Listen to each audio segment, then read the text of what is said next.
Hey Finxters!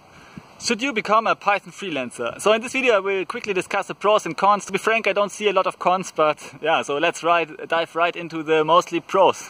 Okay, so first of all, you don't have any commute time. So this is a very important point for me. So if you are working as a coder for a company, then of course you have to go there, you have to go back, you have to stay there for lunch and so on. So it takes 2 to 3 hours on average on a daily basis, which you have to invest, and this is part of your best time. I mean, in the morning, commute time is can be really your best time you have for producing stuff. So commute time is a huge factor, which you can get rid of completely if you are working from home as a freelancer. And for me, it's also important that I have the freedom and the control of my time. I can actually spend the time as I want. I can go there. I can go into the nature. So I love being in the nature, and so I'm a lot in nature, thinking about my coding business online, and yeah, also recording videos, and yeah, just thinking, writing, and so on. So I control my time. I have a lot of freedom and flexibility, and this is a huge benefit for me to being a Python freelancer.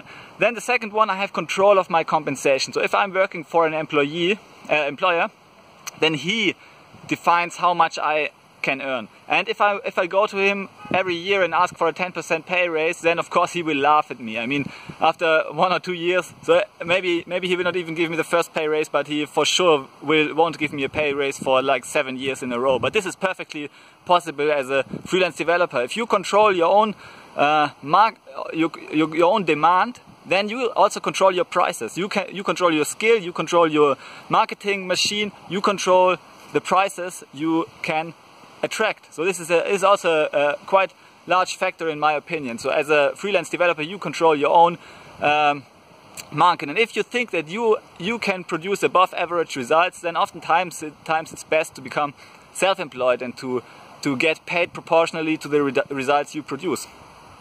Also, you have a lot of like tax benefits, and so I'm not an accountant, but actually if you are a company, then you have a few tax benefits. You usually pay less tax as a company than you pay as an employee. I mean, and also you can really truly pay yourself first. You can invest in marketing machines like buying your own blog or so, and this is like company expense. So you have the opportunity of do some pre-tax investments, which is quite attractive pro of being a freelance developer.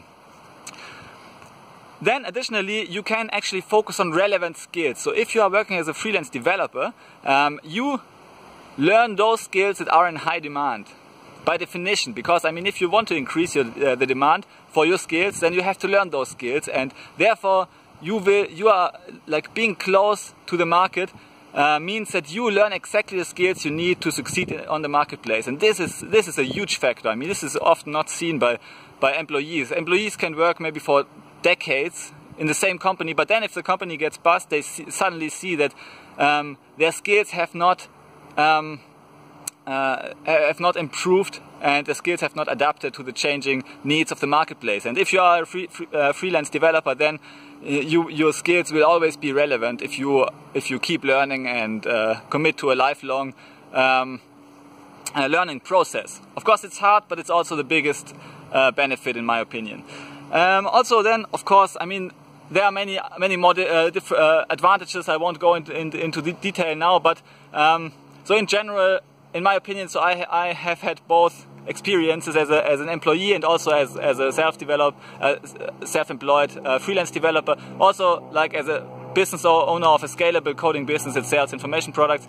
So I enjoy this type of work environment much more, where I have the freedom to choose. I can see my family, I can see my friends whenever I want. I can go like during the week. I can go out for long walks. I can do anything I want actually. I don't have commute time. I don't have stress.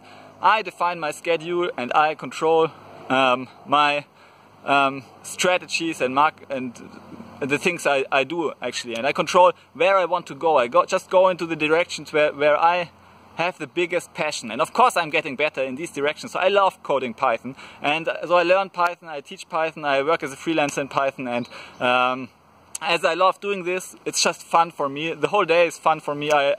wake up and I'm doing fun things, and I'm becoming better and better, and better and better compensated for that as well. So I think it's for you. It's a huge opportunity to become a Python freelancer. And if you want to learn more, then click on the buttons or the links in the just down the video, below the video, or on the left side of the video, and yeah, click the button, join my free webinar where I give you more about my story. I give you some tips about the freelancing landscape, what you have to consider before you start working as a freelance developer, be it on the side or as a full-time developer. And also check out my Python course, Python Freelancer course, where I show you all the in-depth the tricks how to quickly raise your hourly rate to $50 and more. So check out those resources and see you soon. Bye.